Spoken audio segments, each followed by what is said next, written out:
Gawat, terjadi kekerasan senior ke junior di Ponpes Modern di Pamijahan, Bogor. Dituding mengkonsumsi obat terlarang oleh senior. Seorang siswa korban kekerasan beserta orang tua korban, Selasa tanggal 5 Mei tahun 2024 siang, memberikan keterangan sekaligus mengklarifikasi kasus kekerasan senior terhadap junior di sebuah ruangan di salah satu pondok pesantren atau Ponpes Modern di kawasan Kecamatan Pamijahan, Kabupaten Bogor, Jawa Barat dengan bermodalkan hasil laporan pihak keluarga korban dan hasil visum pihak kepolisian sektor Cibungbulang, Kabupaten Bogor, langsung memanggil para korban beserta keluarga hingga terduga pelaku untuk kembali dimintai keterangan di Mapolsek Cibungbulang, Bogor. Hanya gara-gara dituding mengkonsumsi obat terlarang yang dilakukan siswa kelas 10 di Pondok Pesantren Modern di Kecamatan Pamijahan, Kabupaten Bogor, Jawa Barat. 7 Mei tahun 2024 kemarin, salah satu korban kekerasan senior terhadap junior yakni RK beserta ibunya Selasa siang mendatangi kantor Mapolsek Cibungbulang, Kabupaten Bogor, untuk mengklarifikasi sekaligus memberikan keterangan kembali usai melaporkan kasus tersebut pada tanggal 8 Mei kemarin. Korban RK kelas 10 dengan luka terkilir di bagian tangan kiri, luka di bagian kepala dan sakit di bagian perut akibat pukulan bertubi-tubi oleh sejumlah seniornya tersebut membuat pihak kepolisian langsung melakukan pendalaman kasus tersebut hingga akhirnya secara berkala petugas memanggil sejumlah korban beserta orang tua dan para terduga pelaku kekerasan di Mapolsek Cibungbulang, Bogor.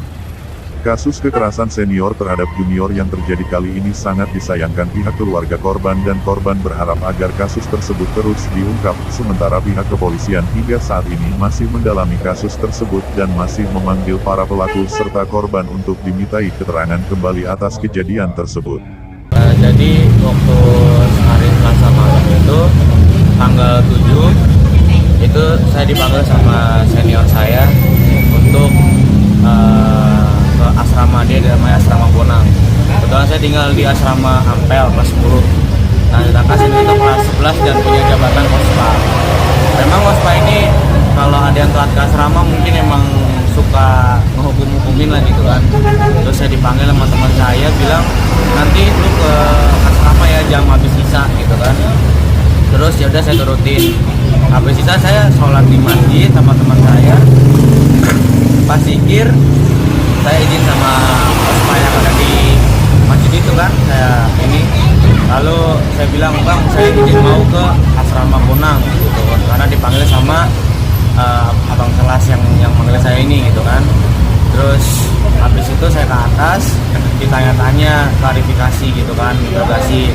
Saya sempat orang itu ngomong, katanya lu ngobat ya gitu kan, lu ngobat ya gitu. Terus pada saat teman saya bilang iya, langsung dipukulin, berlangsung itu sekitar 1,5 jam. Jadi masuk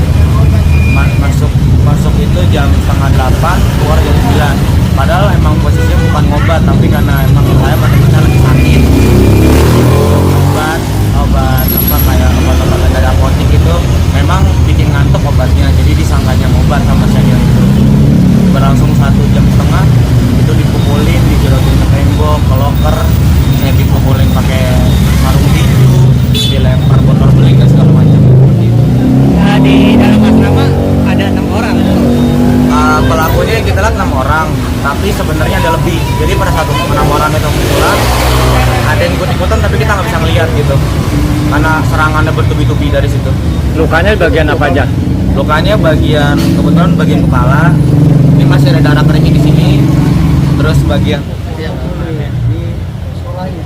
Iya, di asramanya. Iya. Tanggapannya Bu tadi? Kenapa? Sama dengan anak saya, ya saya mendampingin aja. Ibu, apa yang diharapkan orang tua Bu dengan kasus ini? Ya pasti ya kita berharap ada perbaikan dari pihak sekolah. Karena bagaimanapun itu setiap kesalahan ada bisa diperbaiki ke depannya, baik secara sistem maupun secara administrasi di sekolah.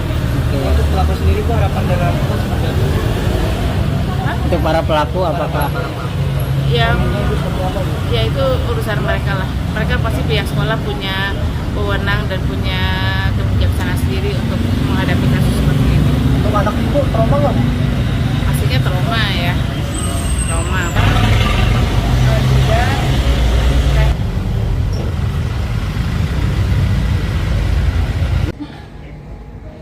diduga tindak pidana penganiayaan ya, oleh dari kelas 10 yang dilakukan oleh kelas 11 senior ke senior juniornya. Adapun kita baru mendapat laporan ya. Laporan itu sudah kita tindak lanjuti. Kita baru mengundang untuk klarifikasi terhadap dua korban ini. Salah satunya karena kemarin kondisinya mungkin masih kurang baik, belum bisa. Mungkin baru hari ini kita akan bisa mendapatkan keterangan dari salah satu korban yang akan diwawancara hari ini. Kemudian baru dari keterangan satu korban ada indikasi ada 6 pelaku yang notabene-nya kakak kelasnya. Itu pun juga masih kita pendalaman. Tentunya setelah kita mendapat keterangan dari saksi, nantinya baik saksi korban ataupun saksi yang lain, kita akan lakukan undangan klarifikasi juga terhadap para yang diduga pelakunya. Setelah itu tentunya kita akan melakukan gelar perkara dan baru kita naikkan ke status sidik. Kalau sekarang masih penyelidikan dan pendalaman dari kasus tersebut. Artinya masih pada di bawah umur semua ya? Ya, ini kalau dilihat data sementara masih di bawah umur semua. Bang, apa yang sudah didapat dari polisi selain laporan, Bang? Mungkin hasil visum seperti apa? Setelah laporan hasil visum juga baru hari ini kita akan dapatin. Cuman sepintas saya sudah mendapat konfirmasi dari rumah RSUD Luiliang. Hasilnya memang terdapat ada luka sedikit memar. Cuman kita belum pas kalau belum membaca hasil visum itu sendiri. Baru hari ini juga mau akan diambil. Lukanya di mana aja? Nah itu ya, itu saya juga belum, ini hari ini untuk sementara hari ini saya minta waktu ya, kita ingin menjelaskan luka itu kan nanti berdasarkan hasil visum gitu. Bang, ini kan informasi tadi ada 2 korban. Inisialnya mungkin, Bang, inisial kedua korbannya siapa aja, Bang? Inisialnya nanti dulu lah ya. Belum saya, berkasnya nggak ada saya. Siap, makasih. Ya. Intinya hari ini akan dilakukan pemanggilan sementara atau Diundang untuk diundang klarifikasi ya. ke semua pihak atau gimana, Bang? Yang jelas pihak korban dulu. Korban dulu. Ya. Secara bertahap nanti semuanya akan dipanggil satu persatu. Dari Bogor, Beni mengabarkan.